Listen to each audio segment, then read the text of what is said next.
Welcome to Second Table, where we discuss spirituality, philosophy, and psychology. I'm your host, Winston Janis.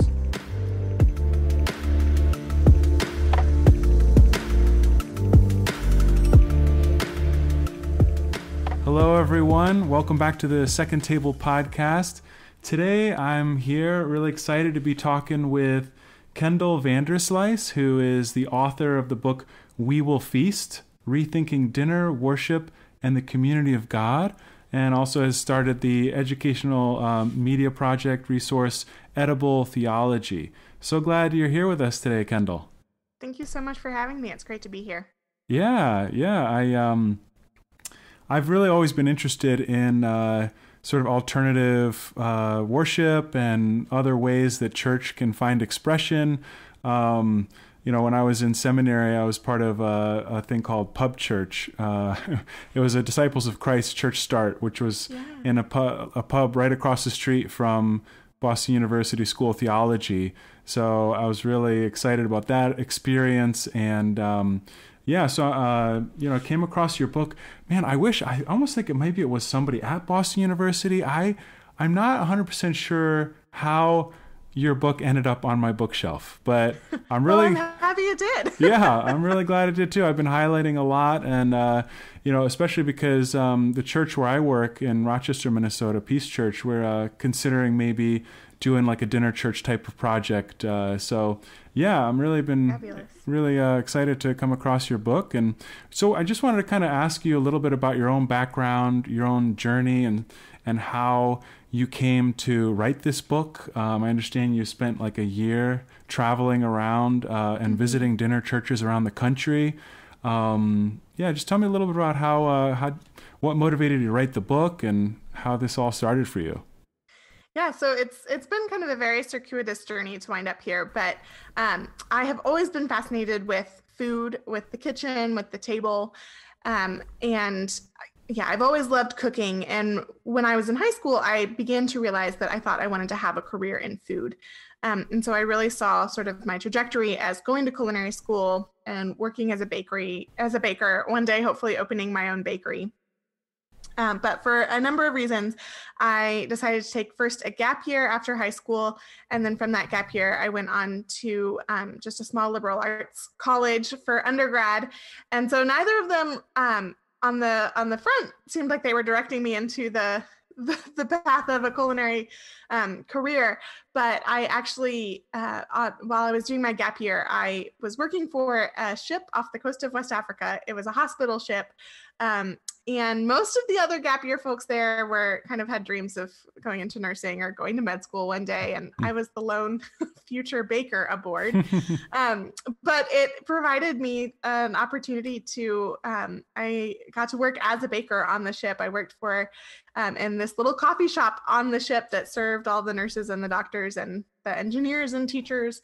And I was given pretty free reign to kind of develop baked goods that we sold in the shop. And cool. Then that had to work within all kinds of limitations based on what we could get access to. And from there, I went on to undergrad, still thinking I want to go on to work in a bakery, but somehow I've ended up in this liberal arts college studying anthropology. And I, in the course of my time in undergrad, discovered anthropology of food as sort of this area of study. And so that just totally shifted my understanding of what it meant to work in food and what I could do with a career in food. So I did go on to work as a baker, but while I was working as a baker, I did a degree in food studies at Boston University. And during my time there, I realized that in every single class that I was in, we were talking about the Eucharist in some capacity, whether it was a history class and we were kind of looking at the role that the Eucharist has played as sort of this weird ritual that shows up all over the place, or in a literature class where it is just this constant kind of literary imagery used again and again, or whether it was an anthropology class, somehow the bread and the wine came up everywhere I was turning. And I began to question, what does the field of food studies have to say? How can it inform us as a church, and how could it be in conversation with theology? What might Can I happen can if I we just started from food studies? can Yeah. you could just pause just for a second? I want you to continue that, but it's just this question as you're talking. I don't want to forget the question is, as you're studying the anthropology and Eucharist keeps popping up, would you say there were, I'm just curious if there was any like rituals that are similar to the Eucharist that you learned about, but were not actually connected to Christianity?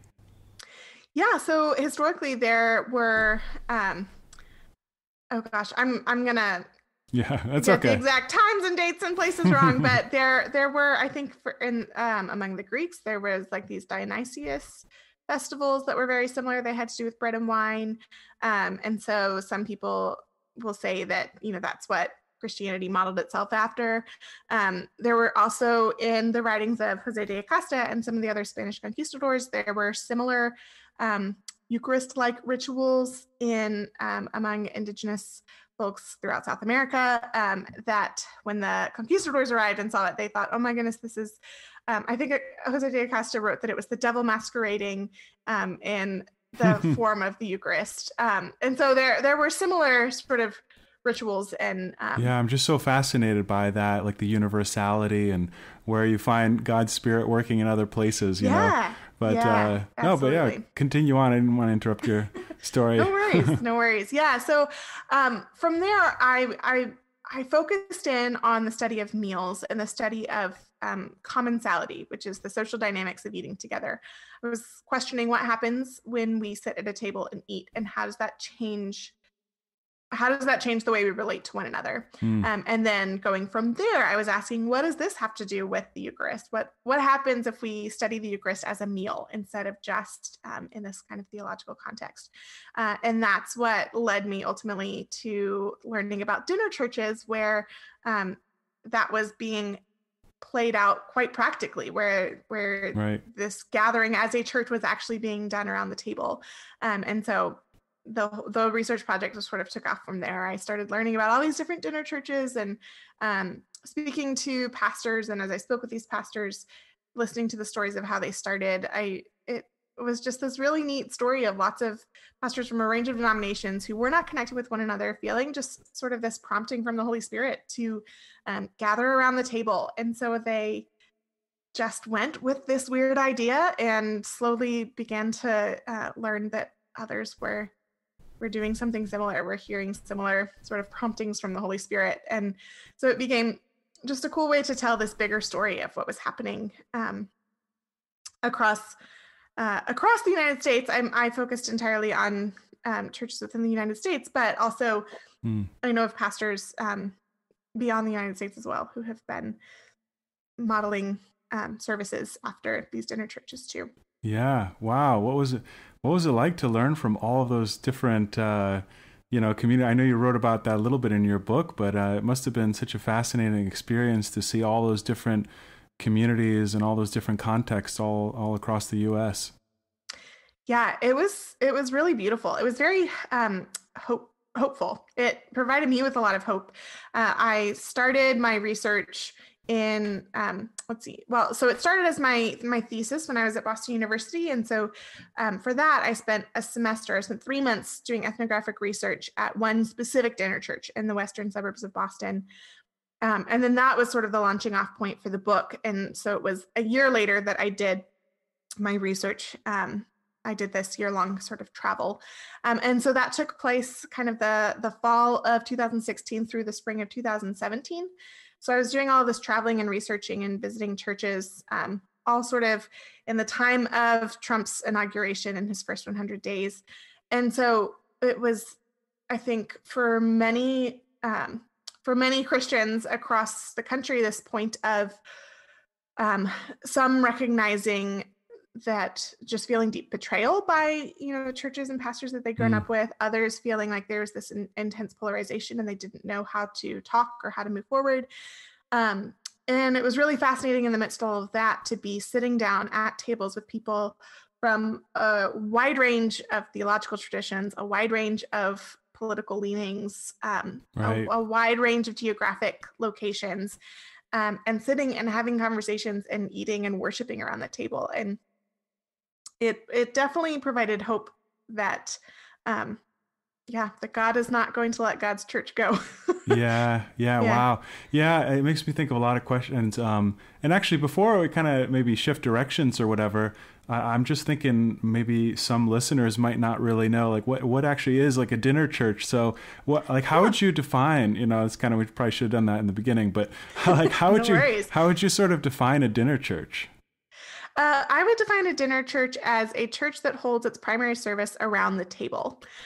So for most of them recognize the Eucharist itself as this full-bodied act. And so they stretch out the sacrament over the course of a full meal. Okay. Yeah, gotcha. Yeah. Actually, just talking about when Trump was, coming into the office and stuff like that, it makes me think about what's been the experience of, have you kept in touch with different dinner churches since the pandemic? Like, how are dinner church communities doing? How are they coping with coronavirus, I have, yeah. Actually, I have done a little sort of mini research project interviewing several of the same pastors over the summer to listen to sort of what are they doing and how have things shifted with the pandemic. And I have a piece on that should be coming out soon in Christian Century. So if you keep an eye out, you can read sort of a follow-up. Okay. But for several of them, I think the pandemic, in some ways, they felt the shift much more dramatically because this deeply embodied method of gathering was central to their identity. Right. But in other ways, I think they were even more prepared to make this jump than others because they were, the congregation was already used to doing things in a sort of weird way and already used to experimenting and having to kind of test out what works and what doesn't. And they did feel this deep connection to one another because they were so used to gathering and eating, that I think that same sort of intimacy carried forward when they were gathering virtually as well. There was something a little more, I think maybe there was a deeper point of connection between them that didn't dissipate when they went online. And of course, as it's gone on longer and longer, they're still not gathering at tables for the most part, at least the folks that I'm in conversation with. And gathering virtually to eat a meal over a screen is not satisfying. So right. I think there's a recognition that, this doesn't meet our need in the same way, but I think the structure sort of provides the language to identify why gathering virtually is so unsatisfying. And that is in some ways a balm. Yeah, right. It's very different. It's like, on the one hand, it kind of makes it so that proximity isn't an issue, right? But at the same time, it's nothing like being in person, flesh and blood, and feeling somebody's presence in that way. It's really tough. And I imagine that, they're going to be hopefully thriving once this is over with, and people are going to be hopefully excited to gather once again. But no telling when that can happen. I think that once people are able to gather again, there's going to be such there's going to be such a deep recognition of this need for community building and just healing in churches, that I think that this dinner church model is going to be very compelling for a lot of churches, especially churches that have already been worried about church decline. And pandemic has just really accelerated that. I think the dinner church is just going to be a very compelling and hope-giving model. Right. Yeah. One question that came up for me as well as I was thinking about all this is, I remember you said in the book that you had begun compiling a list of dinner churches in the U.S. and kind of keeping track and keeping tabs. I think you said you started with 5 dinner churches, and then you stopped keeping track after the list reached 50. And the list, and you knew that, the numbers kept going up after that. Although we don't know at this point probably how many dinner churches there are, or there were, before the coronavirus or whatever. But I guess I'm wondering, as you kind of saw this movement grow and unfold, why now? I mean, why do you think this movement at this particular point in time is making a comeback, right? Because I think that's one thing too you pointed out is that for some of us this is a new model of church, but it really isn't in a lot of ways. It's rooted in you know the earliest churches at the very beginning of Christianity and all that. Yeah, I think that really the reason that it is thriving right now is because there is such a deep social isolation that is just the norm for so many of us. Whether it's because people are moving cross country more than we have in past generations, because technology just is. Right now during the pandemic, it's nice that technology is uniting us, but at the same time, it's separating us from these embodied in-person relationships. And so I think that the intensity of loneliness that comes out of that is just deeply felt by people of all generations. Yeah. And the church, as it has sort of gathered, is not addressing that specifically. I think there are, of course, I am by no means against traditional churches. I'm Episcopalian and I love our very high church liturgy, and I love gathering in that way. But I think there are also ways that churches are just not addressing some of these communal needs and the intimacy of community that is needed in the ways that perhaps either churches have in the past or other social sort of structures have provided that people just aren't getting right now. And so there's just a deep felt need for it. I think you're absolutely right. It's just so much has changed about the way we do life in recent decades with the advent of the internet and smartphones. It's like, it used to be when you're a human being, you can't survive without community. You would literally die if you didn't have community. And now you can just do your grocery shopping online and they'll just deliver it to your door even, so you don't even have to go, you don't have to actually see anyone potentially, now especially people working from home and like a lot of people could probably get by without having any human contact. So it becomes this thing where it's not like our survival doesn't depend on human interaction. So we have to be much more intentional in order to connect with each other. But it's tricky because it's like that takes effort too, and there's a risk and vulnerability that's involved, right? So I think you're right. Like the traditional model of church that we've had for centuries, while like as you pointed out, there's something beautiful in that. There's something that people can go there and feel that sense of connection with the divine. It doesn't put us maybe as radically like in touch with each other, engaging with each other. Like the dinner church model seems to do that. It's like you have to, like it makes it much more natural to connect. Like I just think like, in worship, you can go in there and just sort of sit in the back and come in and out and not really talk to anybody.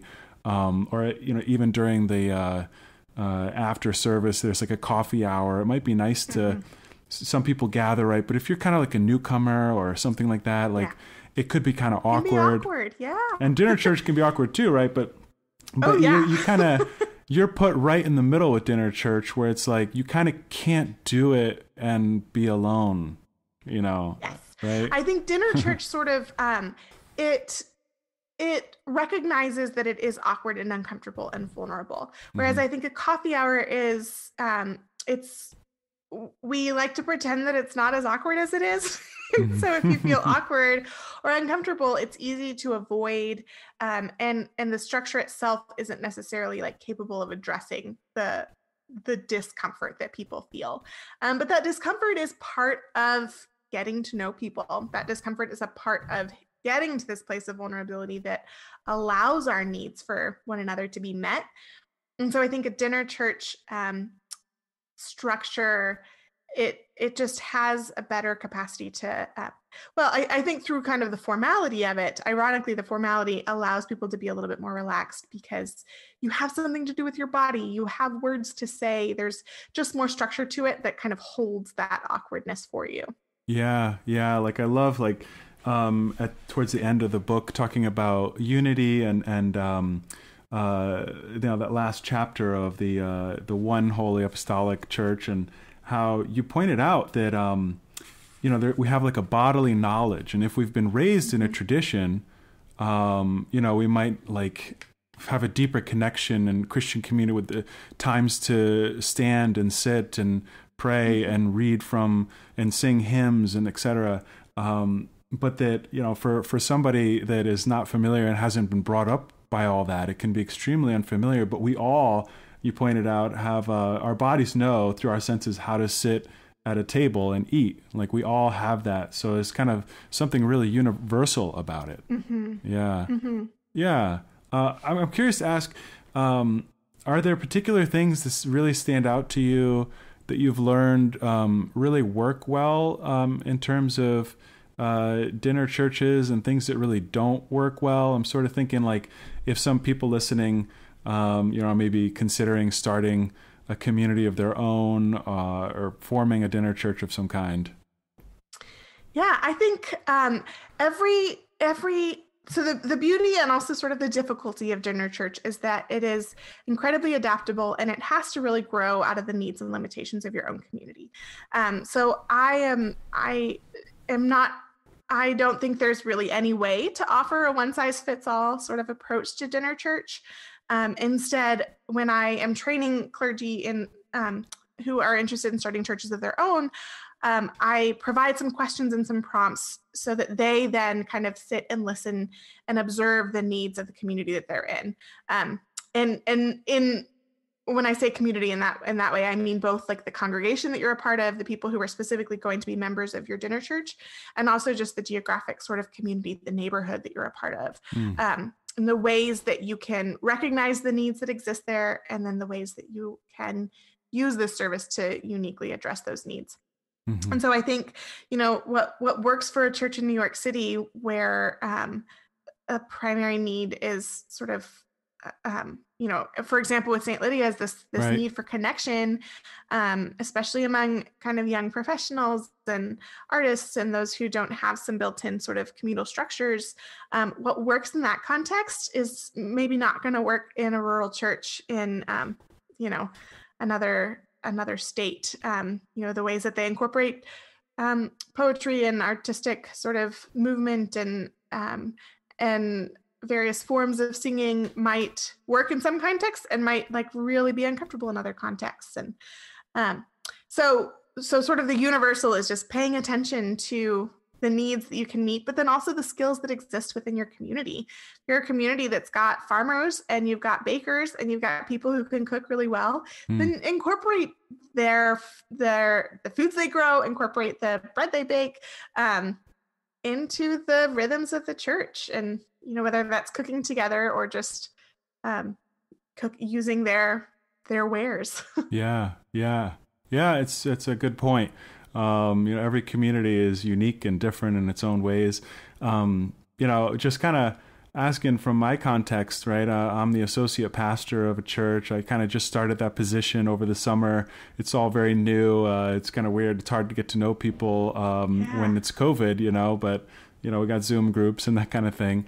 But like, I'm just wondering, have you seen this situation where there's an existing congregation, an established congregation that's trying to implement a new model, or have this be form a dinner church that's almost like a parachurch, kind of within their own existing congregation or alongside it? Like, have you seen, maybe it's in the book, I haven't finished every chapter yet, but I think there are like some sort of models for that within the book itself, but I think that that's actually the model that's going to be most common moving forward. I think that's because I am not of the mindset that like all churches need to become dinner churches, or that church planters need to be specifically planting dinner churches. Yeah.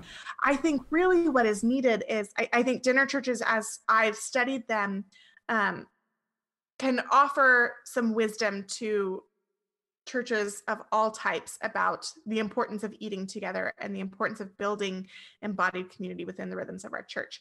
And so I think traditional churches are in many ways actually in an even better position to be able to start a dinner service, or to just have some more intentional worshipful meals within the rhythms of their church, because they most likely have some of the infrastructure in place that's needed. They have a location, they have people Right. already there, they have a kitchen, and they've got silverware and plates and tables, and they don't have to worry about financing.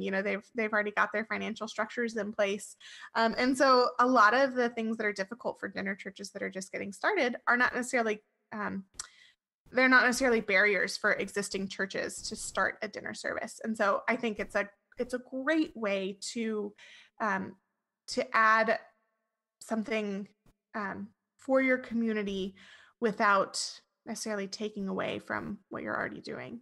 Yeah. Well, that's hopeful.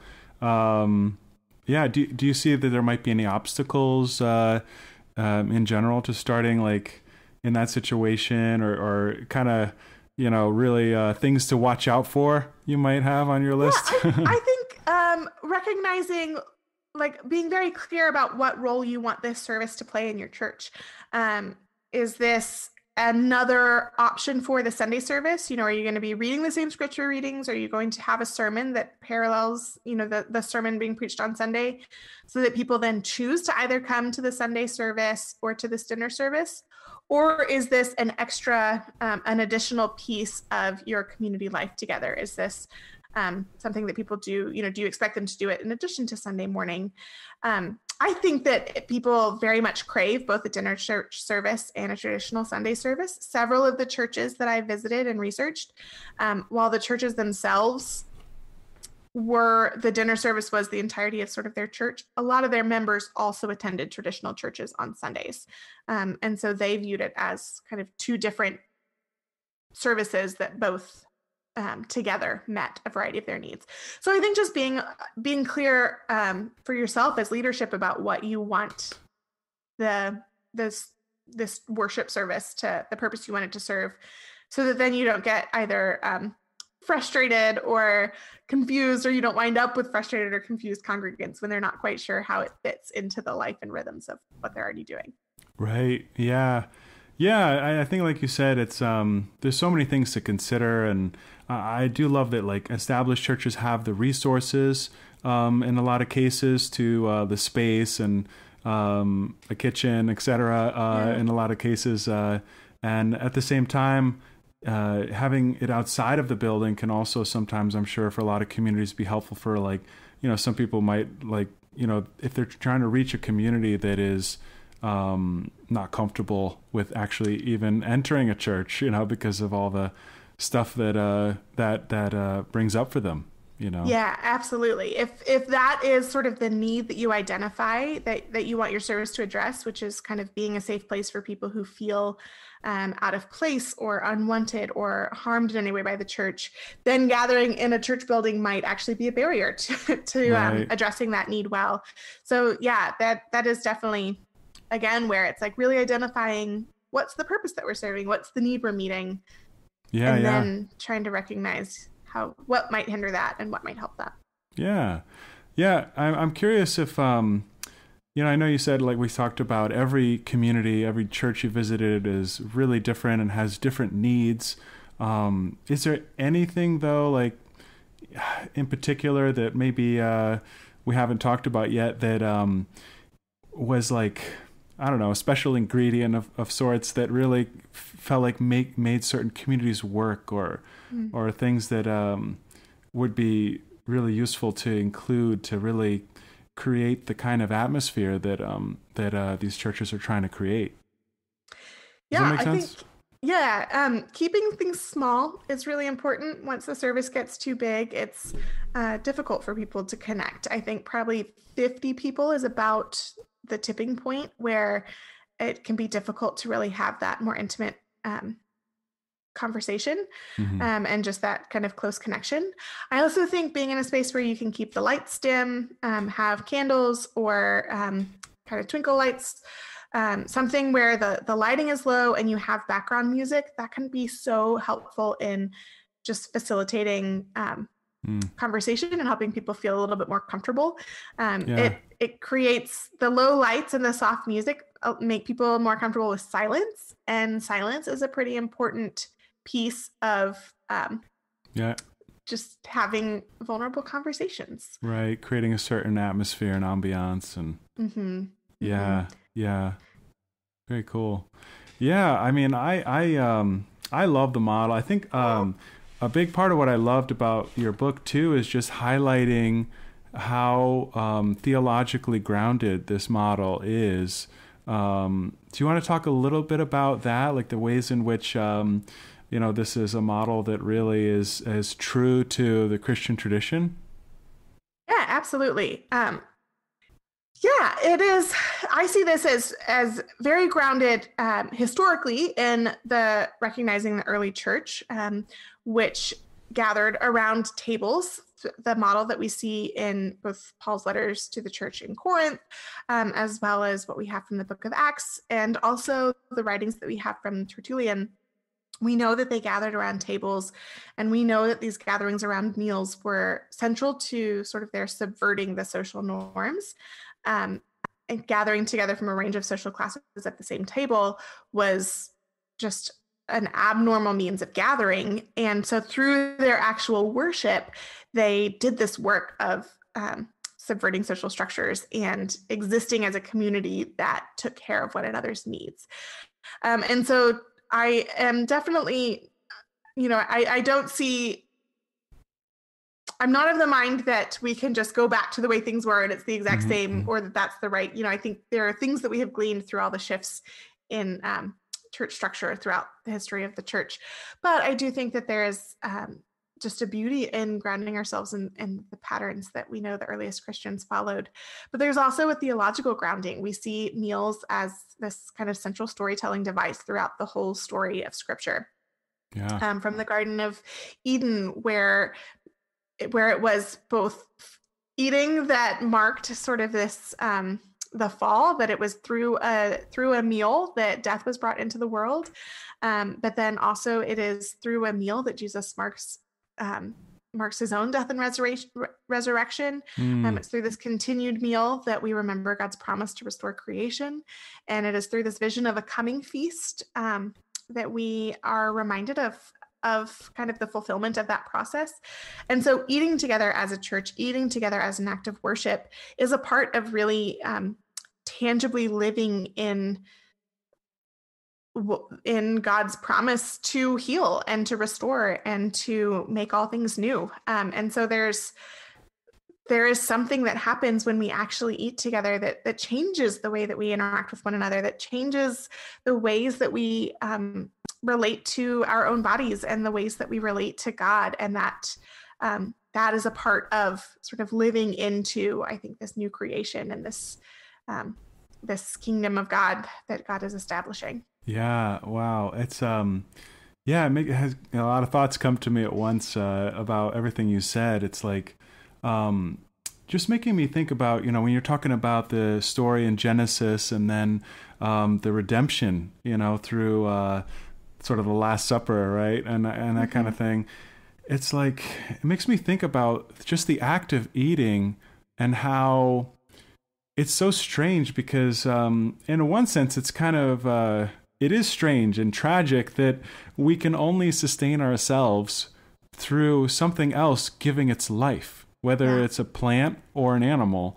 We only live through death in a sense, right? Exactly. And I almost makes me think that, like, I don't know if that is somehow being communicated in the Genesis story, that is being expressed. But it's like, it does make me think, like the Last Supper is really a powerful statement, that it's like this, it's this embodiment. The meal is an embodiment of our interconnectedness.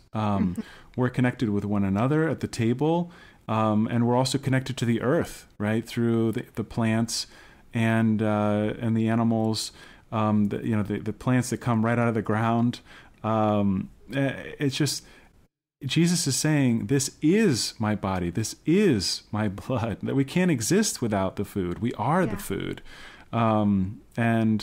We experience love in the demonstration of that interconnectedness at the table as well, that it's kind of taking on a new meaning and reframing the whole concept of like Jesus is saying, you know, I am God and I'm pouring out my life for all beings, you know? Yeah. It's fascinating. Yeah. Oh man. Yeah.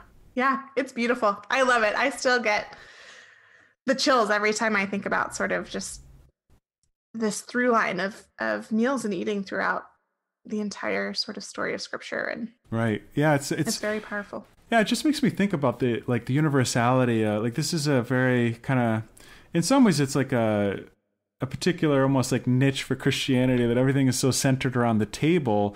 I'm thinking about how experiential spirituality or religion is becoming more and more popular, I think, in recent years, where people are maybe moving away, some people, from dogma and saying they don't want to be told what to believe, right? And just take people's word for it. They want to experience things like yoga and meditation are sort of embodied practices, you know. But I think this is like the act of eating is a very embodied practice. The reverence for the food at the table, it's very hands-on and sensory, you know. I think that can be a real strength. Like, once again, the universality. You don't have to subscribe to a particular dogma to experience that, you know, to be sort of like mindful eating, right? Yeah. I think there's also, there's a recognition in sort of that shift that we are creatures who are made with bodies, and these bodies are important, and we connect with God through these bodies, and that God wants to connect with us through these bodies. And I think when the church is not really recognizing that and paying attention to that and facilitating that, then we're forced to look in other places and sort of look elsewhere. And I think that the church actually has, I think there are other means, obviously, of using our bodies and connecting with our bodies, and that can, I think yoga for me has been really helpful to recognize the ways that I connect with God through my body.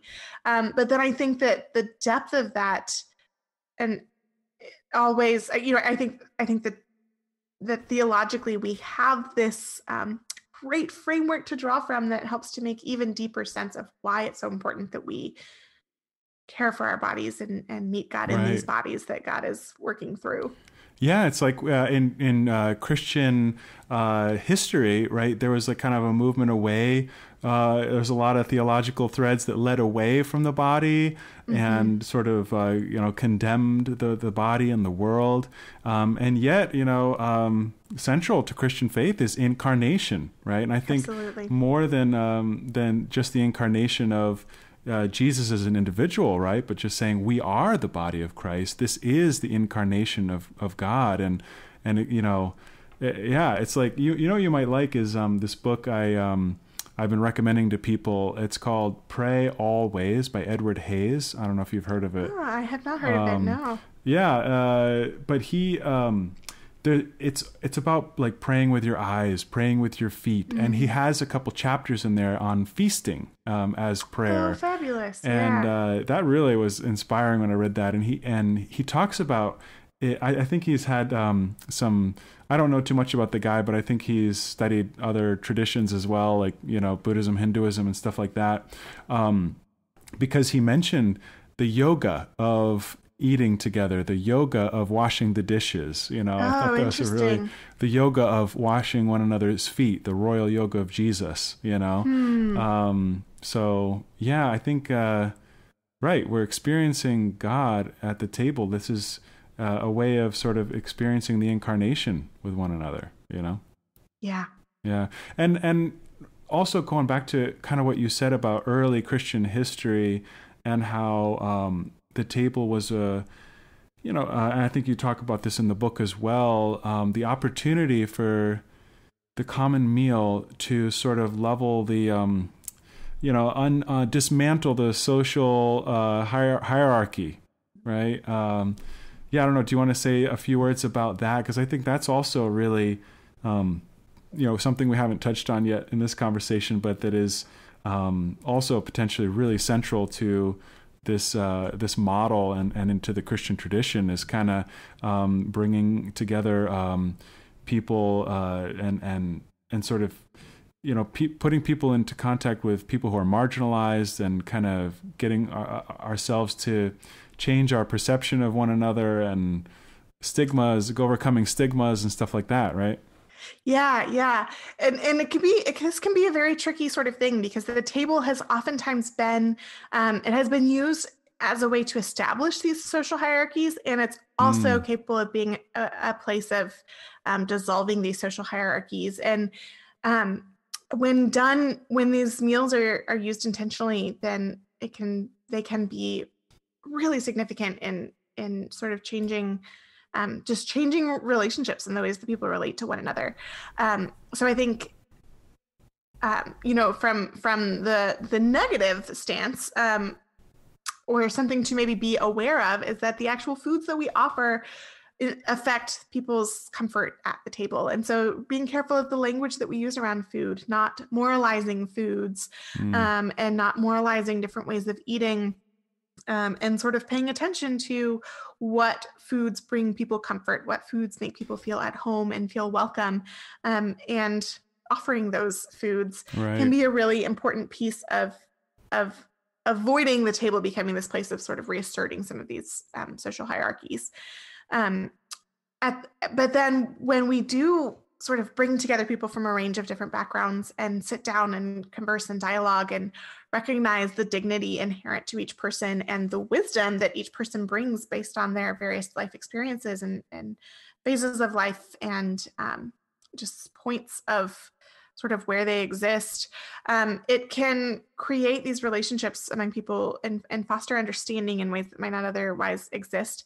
And I think that opens people up to be more vocal about the needs that they have, and more creative in recognizing the ways that they can meet those needs.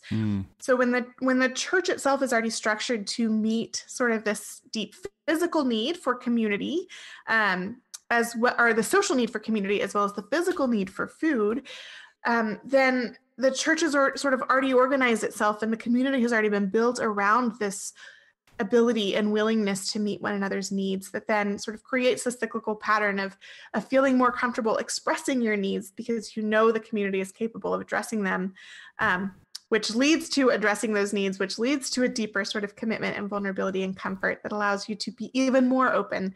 And so I think it becomes sort of this cyclical process of healing, and of just opening one another up to the realities of where you're at. Right. Yeah. It's humanizing, the practice of sitting down and facing people. I'm like, what more could be needed, right? Than, more badly needed than to do that in this time where everything is so divisive, and we just kind of look at the 24-hour news cycle. We're on social media, and we just kind of experience people as comments on websites, instead of sitting down and actually, having a real conversation with them in person, over a shared meal. I think it could be really potentially powerful. It reminds me of what Marcus Borg, in his book, Meeting Jesus Again for the First Time, and he was talking about in Jesus, how in Jesus' context, in ancient Israel, the Jewish kind of the high priest, like, you don't eat with people who are not from your specific purity level, your specific tribe. It's a no-no. It's just not socially acceptable on any level to eat with people who are outsiders or impure or Gentiles or whatnot. And Jesus was deliberate, right, about subverting that and sitting down at the table with the tax collectors and the prostitutes and all the people who are considered unclean in his society, the Gentiles and the Samaritans, and so it's that it can become a really powerful statement in a way, that we're all equals at the table. I think it's true what you said. It's like, we do have to be really intentional about it. It reminds me of how you talked about eating together is this intimate act, and it can be misused potentially. I think you compared it to like human sexuality, right? It's like it can be a beautiful, intimate thing, or it can be an incredibly destructive thing as well, if used in the wrong way. And so, yeah, we do have to be mindful of that kind of, I've had experiences, right? Going to like a community event or a meal in a church, and it's like we sit down at the table and like kind of all the other people are kind of already in their in groups, right? And they don't make you feel included. They're just kind of like, oh, well, there's a couple people who just sat at a table by themselves and don't notice that, like, it's important to kind of reach out, right? Yeah. It can just sort of amplify the feelings of loneliness when you are in a space where you're supposed to feel connected and and welcomed in, and you are instead sort of left in silence and discomfort. Yeah. Right. It's like, I think sometimes people maybe think, well, they don't want to impose, or maybe, maybe some people think, oh, if I go over, I might make them feel uncomfortable by approaching them. But I think, if somebody's entering a new context like that, they're obviously there for a connection, Yeah. So, and I think this is where something like a dinner church differs from maybe just a meal after a service, where there is a recognition that we are here because we have these needs that we can meet through community. And it drives people to be a little bit more intentional in sitting with different people or reaching out to people who are new. Whereas that can be a little, when you have just a coffee hour or you have a lunch after your service, that is more directly a social time. And so people want to catch up with the friends they already have and are less inclined to necessarily sort of reestablish those new relationships. Yeah. Interesting. Yeah. One other thing, I'm not sure if you can speak to this at all, but like, as I reflect on, what makes communities work or not work, I feel like one of the challenges that we face, it kind of circles back to what we talked about earlier about the fact that in order to find community today, we have to be really intentional, because, like we said, we can just order our groceries online or whatever, and I think what happens is that has opens up the potential so that if we have an experience that feels awkward, or we experience somebody that maybe we feel like, oh, I don't know if I like them, right? You can just easily just quit, right? You can just say, well, I'm just not going to go there anymore. I'm not going to talk to that person anymore. I'm just going to cut them out of my life, right? But I'm just thinking about how, once again, like in our past history, we were kind of forced to work through conflicts because, your immediate tribe or family, you can't just cut them out of your life. Like, you have to work it out, you have to get over this stuff somehow. Yes. And we're not required to do that anymore. And so, I guess what it makes me think is like, I think kind of commitment in a way and sort of is an issue. I don't know how else to say it other than commitment, because, like anything, like I compare it to like going to the gym, right? It's like, you can't go to the gym once and you're going to come out looking like Arnold Schwarzenegger, right? And, it didn't work for me. It's like, it's something that takes time to develop relationships and to get to that level of intimacy and trust with people to where you really feel connected to them. And I think it's just a challenge, like, because our lifestyles as well, we're so busy all the time, kids are involved in a million things. And I mean, even with COVID, it's like people, I mean, not everybody, I'm sure, but a lot of people are like busier than ever, and yeah, absolutely, and nonstop. And that's something like in our culture, we're just like, go, more, just better, faster, strong, and how do we address that? Cause it's like, you want people to say, okay, we're going to show up to this and be part of it. But I wonder if other communities have struggled with that too, like people not showing up and, that kind of thing. Yeah, I think that certainly happens. Oftentimes they recognize that attendance sort of ebbs and flows throughout the year based on, in sports seasons, then with families that have kids in sports, they might not come as often as they might come at other times where kids aren't playing sort of games or don't have practice in the evenings. And, just various sort of patterns of the year do shift attendance as far as kind of busyness goes. But I think there's also something to in leading the service to really pressing home the point of this is a form of rest. We gather to rest, and we gather to be recharged. This is not an extra thing to add into our week, but actually this is a thing to help us reset for everything else that we have going on. And it's especially valuable when you realize, everyone has to figure out what to do for dinner somehow. And for many people, this is actually a really helpful thing because it's one night that they don't have to think about dinner. It's one night they don't have to think about cooking or providing for everyone. They just have to show up, and the community is there for them, and the space is there for them, and the food is there for them. I think unless especially it's potluck style, right? Unless it's potluck style, yeah. But even then it's like less work, it's just like one dish or whatever. It's just one dish. Yeah.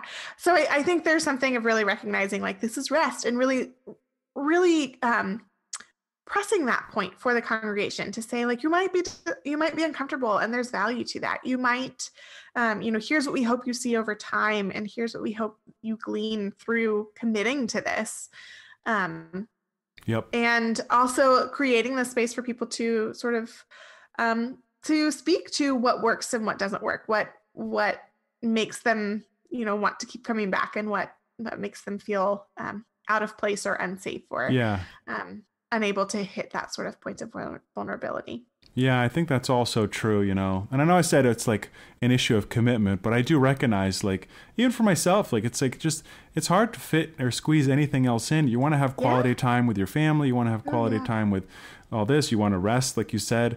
So I think you're right. It has the potential of being this really valuable thing. I think that's the thing it comes down to is like, I respect and honor that like some people, they just can't fit anything else into their schedule. like they work a million hours and it's just the way it is, unfortunately. But like, I think like you said, it's important that they realize like all the value that comes out of this. And, I think we can, it is possible for many of us to prioritize that instead of going home, and as tempting it as it is. I mean, I'm pretty introverted myself, so it's tempting to go home and just throw on Netflix, right?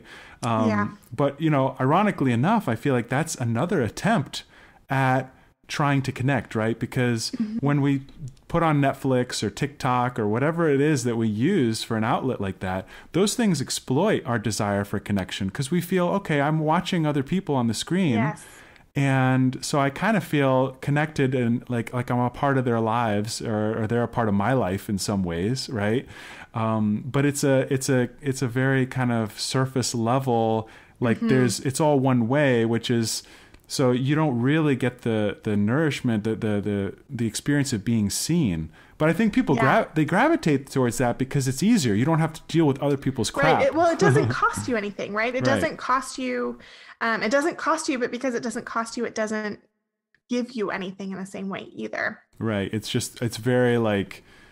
a very short kind of serotonin burst or whatever it is. Yeah. But then you're just still empty. I've been pretty amazed to hear from a lot of folks that do feel very comfortable and welcome in dinner churches, do identify themselves as introverts and would say that typically this would be a sort of uncomfortable space for them, but they actually find it a far more valuable space of connection than a typical Sunday morning service.